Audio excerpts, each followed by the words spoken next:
আম্বানিদের বাড়িতে বিয়ে হলো, খরচ হলো প্রায় 5,000 কোটিরও উপরে। অমনি সবাই রে রে করে তেড়ে এলো। কেউ কেউ তো বললো এসবের কোনো মানে হয়। অনেকে আবার বলছে মানছি ওদের টাকা, কিন্তু তাই বলে এইভাবে খরচ, এর চাইতে গরিবদের জন্য যদি কিছু করতো। মানছি ওদের বক্তব্য মানবিক দিক থেকে একদম ঠিক, কিন্তু এটাও তো ঠিক কারণ নিজের টাকা সে কিভাবে ব্যয় করবে সেটা তার ব্যক্তিগত ব্যাপার। তাই বলে ভাববেন না যে আমি আম্বানিদের গুণগান গাওয়ার জন্য এই ভিডিওটা বানাচ্ছি, অবশ্যই না। আমি মূলত এই ভিডিওটা বানাচ্ছি ভারতীয় বিয়ে এবং বিয়ের যে খরচ সংক্রান্ত কিছু তথ্য আপনাদের সামনে তুলে ধরার জন্য, যেগুলো জানলে হয়তো আপনি অবাক হয়ে যাবেন এবং আশা করছি আগে কখনো শোনেননি।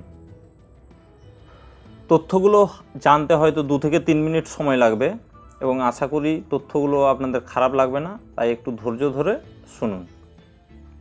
পরিসংখ্যান বলছে ভারতবর্ষের বিয়ের জন্য, প্রতিটা পরিবারে বিয়ের জন্য গড়ে 12.5 লাখের উপরে খরচ হয়ে থাকে, যা সেই পরিবারের একজনের পড়াশোনার খরচের প্রায় দ্বিগুণ। অর্থাৎ আমি যদি একজন ব্যক্তি রাম নামে কাউকে ধরি, তাহলে সে যদি পড়াশোনার জন্য খরচ করে থাকে 5 লাখ টাকা, তাহলে সে বিয়ের জন্য তার খরচ হবে 10 লক্ষ টাকার মতো। রিসেন্ট তথ্য অনুযায়ী ভারতীয়রা তাদের সারা জীবনের আয়ের প্রায় 20% টাকা বিয়ের জন্য খরচ করে থাকে।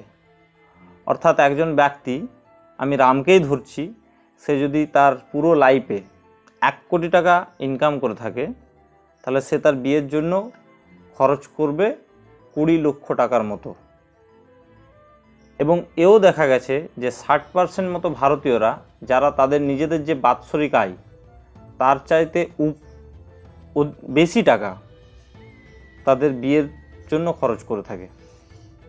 এমনকি তথ্য অনুযায়ী 60% ভারতীয় পরিবার যারা বিয়ের সময় বিভিন্নভাবে ঋণ নিয়ে থাকে, অর্থাৎ আত্মীয় স্বজন, ব্যাংক, বিভিন্ন উপায়ে।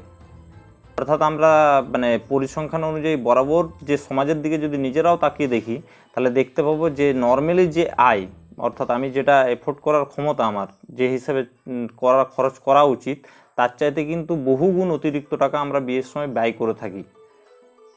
এবার ব্যাপারটাকে গ্লোবালি দেখা যাক। ভারতে বিয়ের বাজার বরাবর চড়া এবং গ্লোবাল ইন্ডেক্স অনুযায়ী, অর্থাৎ খরচের নিরিখে ভারতের স্থান বিয়েতে খরচের নিরিখে দ্বিতীয়। গ্লোবাল ইনভেস্টমেন্ট ফার্ম জিরাফিজের তথ্য অনুযায়ী ভারতের বিয়ের বাজার প্রায় $130 বিলিয়ন, অর্থাৎ যেটা ভারতীয় মুদ্রায় প্রায় 11 লক্ষ কোটি টাকার সমান, যা চীনের তুলনায় কম হলেও আমেরিকার দ্বিগুণ। তাহলে এখন একটা প্রশ্ন আসতে পারে যে এত কিছুর পরেও তবু মানুষজন এত খরচ করে কেন? এর একটা প্রধান কারণ মূলত যেটা হচ্ছে সোশ্যাল স্ট্যাটাস। অর্থাৎ আমাদের মধ্যে এখন একটা এমন ধারণা চলে এসছে, যে ধারণাটা হলো ও যখন এতটা ভালো করে করেছে, আমি যদি না করতে পারি তাহলে আমাকে লোকে কোন চোখে দেখবে। এই ব্যাপারটা একটা বিরাটভাবে আমাদের মধ্যে ঢুকে গেছে, যেটার কারণে কি বলবো, আপ্রাণভাবে চেষ্টা করে থাকি যতটা সম্ভব ভালোভাবে আয়োজন করার।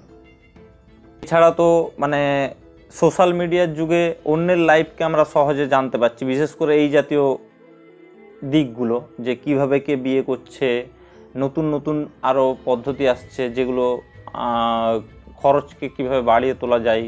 অবশ্যই সেই জিনিসগুলো নিয়ে আমার সমস্যা নেই, কিন্তু কি বলবো, এটা মানুষের মধ্যে একটা অতিরিক্ত আকাঙ্ক্ষা তৈরি করে ফেলছে এবং সেই আকাঙ্ক্ষা মেটাতে যেই মানুষ কি বলবো অনেকটা বড় পা ফেলে ফেলছে।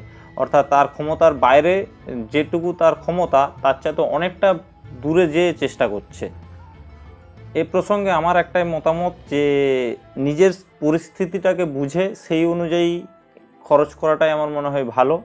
কারণ যদি আমি ভালো থাকতে চাই, তো অল্পের মধ্যেও কিন্তু আমি ভালো থাকতে পারি। এ বিষয়ে তোমার কি মতামত অবশ্যই তুমি জানিও। ধন্যবাদ, আর ভালো লাগলে অবশ্যই ভিডিওটা শেয়ার করতে ভুলো না।